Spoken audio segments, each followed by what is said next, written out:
Welcome back, Unconventional Money Warriors. My name is Ram. I am your host. If you're finding our content useful, please make sure that you like and subscribe so we can continue to help you make and save your money unconventionally. So, Unconventional Money Warriors, I'm in my car right now. I just got off the phone with a gentleman who called me.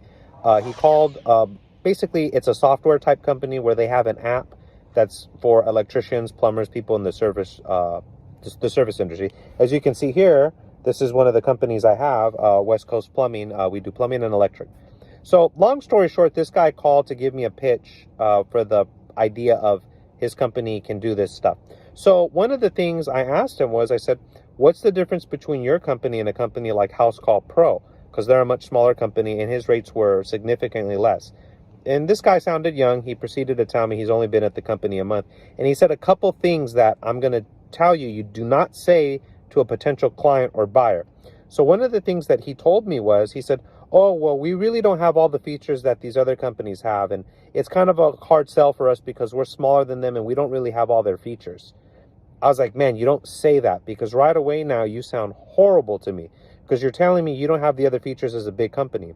Rather, what he should have said was, listen, Ram, what features do you like about House Call Pro? And if I said, oh, well, based off what I understand, I think the booking is nice, the invoicing, and maybe their scheduling.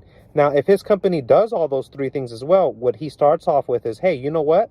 We also do these features as well, except we're less expensive because House Call Pro has a lot of extra features that maybe don't benefit a smaller company. Someone with 2 or 3 guys, this may not be a benefit for you to have these extra features. And so we're able to keep our costs down because we don't have these other features that you may not even use.